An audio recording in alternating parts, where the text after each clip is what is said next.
po yung 1,000 pesos na subsidy. Pero ito po ay maibibigay particularly ng local government unit kung ang isang solo parents po ay kumikita ng hindi tataas sa 250,000 a month. Bago tayo magpatuloy, huwag kalimutang mag-subscribe sa aking channel.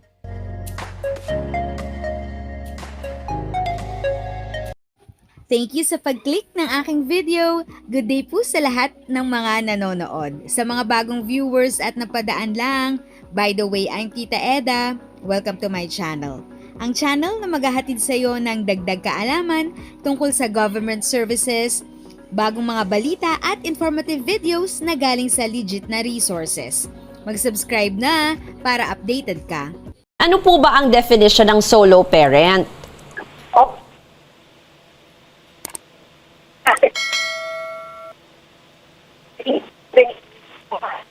Medyo in-expand po yung kategorya natin ng mga solo parents. So, ang solo parents po ay tinatawag natin pamilya ng isang OFW na kung saan ay for 2 years, for 2 consecutive years po, ay nagtatrabaho doon sa ibang bansa at iniwan yung kanyang mga anak sa pangangalaga ng kanilang either ng kanilang kapamilya o relatives or kung sino man po ang pinagdulihan ng ating OFW na pansamantalang mga laga po doon sa kanyang anak or mga anak.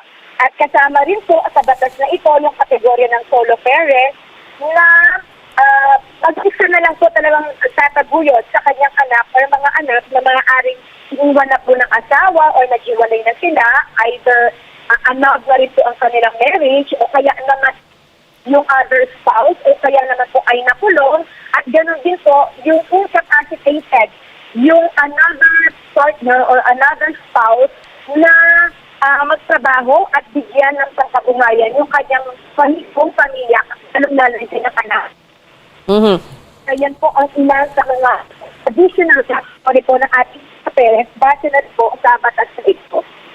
Okay, ma'am, para po mag-register ka sa solo parent, di ba usually kumukuha ka ng ID or nagre-register ka sa barangay. Paano po ito ginagawa muna?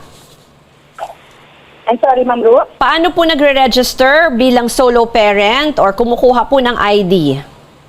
Ang una po sa lahat, kailangan po nilang magpunta sa pinakamalapit na local social welfare and development office sa kanilang mga munisipyo o sa hall para po makakuha ng tinatawag.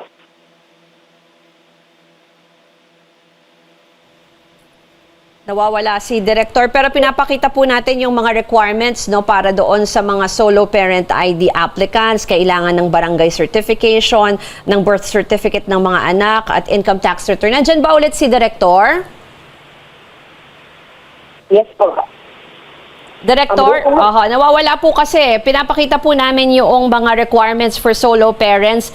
Tanungin ko na lang po muna, ito binabanggit po namin, no, yung barangay certification, yung birth certificate ng bata. Para po maka-avail ng mga benefits, ilang taon po ba dapat yung inyong anak? Opo, actually Ma'am Ruth, dahil na po in consideration of the K to 12, hanggang 22 years old ang ating anak na cover po ng ating solo parent. Okay, to be considered na solo parent. At kahit ilan po yung anak ninyo, pwede po yan. As long as 22 years. Okay. Yes po, Ma'am Ruth. Okay, and then ano po yung mga benepisyo nitong mga solo parents under the expanded na batas po? Opo, unang-una po sa lahat, yung tinatawag natin po 7 days na paternal leave po natin na kung saan top of the regular leave ng kung employed po ang isang solo parent ay meron po siya additional 7 days na leave para po talaga mabigyan niya ng panahon yung kanyang anak.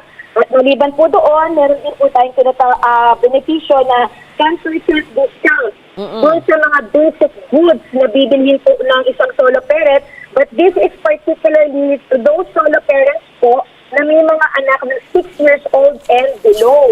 Kasi nga po, itong 10% discount na ito ay para lang po sa pagbili ng gatas, diaper, vitamins, at ano po yung pangangailangan ng isang maliit na bata na 6 years old and below. At maliban po doon sa 10% discount sa paternal leave, 7 days paternal leave, meron din po yung 1,000 pesos na subsidy. Pero ito po ay maibibigay, particularly ng local government unit, kung ang isang solo parent po ay kumikita ng hindi tataas sa 250,000 a month.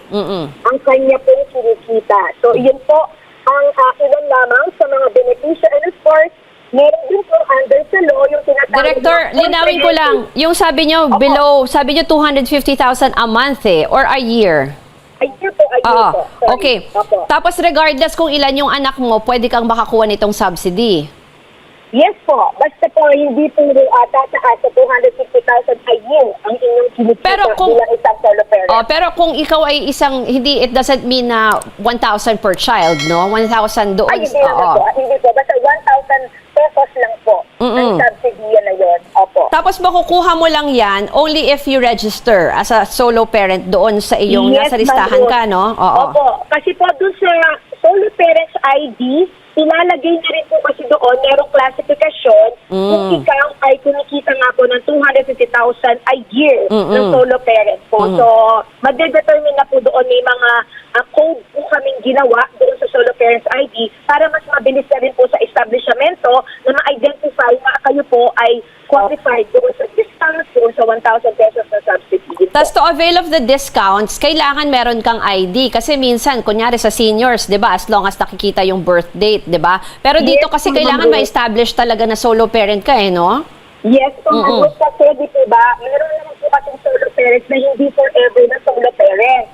Unlike the senior citizens, the PWDs, di po Yes. ba? Kasi may mga circumstances na yun nga po, nakakahanap na rin sila ng partner eventually. So, hindi na sila pwedeng i-categorize sa solo parent. So, ano pa to? May renewal po ba ito ng ng ID every year para Oo. Yes po, Ma'am Rose. Renewable po ito ng kada taon po. Okay. Tapos yung kanina tinatanong ni Alvin De Torres, sa LGU ba yan makukuha? Kasi medyo nawala tayo ng first part. Yung ID po. Opo, Ma'am Rose, sa ating local government unit, particularly po sa ating local social welfare and development office sa ating mga munisipyo po. Tapos itong mga nag-a-avail ng mga discounts, dapat available to sa mga grocery, yung mga ganun po, yung mga drugstore. Yes, ma'am. Groceries, drugstores, ayan po. And then, pero again, hindi ito pwede sa mga food. Halimbawa, restaurants, walang ganun po, ma'am. Ay, wala po sa mga restaurants, sa mga entertainment areas, parks, wala pong ganyan. Sige po. For more questions, ma'am, saan po sila pwedeng tumawag? Ito, we're flashing your website.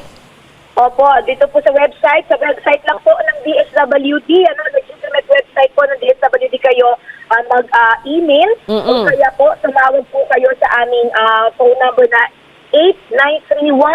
8931-9141. Okay. At meron din po sa inyong pinakamalapit na mga DSWD regional offices po. Okay. Hindi po sa inyong mga local social welfare development office sa inyong mga munisipyo. If sa tingin mo, natulungan ka ng video ko na ito, nakasave ka sa oras mo, you can click yung thanks button at any amount ay malaking help sa pag-grow ng channel ko. Yun lang po muna ang aking update. Sana ay nakatulong na dagdag kaalaman ang aking shinare today. Ang goal ng aking channel ay mag-create ng awareness. Kung ganitong mga topic ang gusto mo, panoorin mo ang mga videos ko na ito.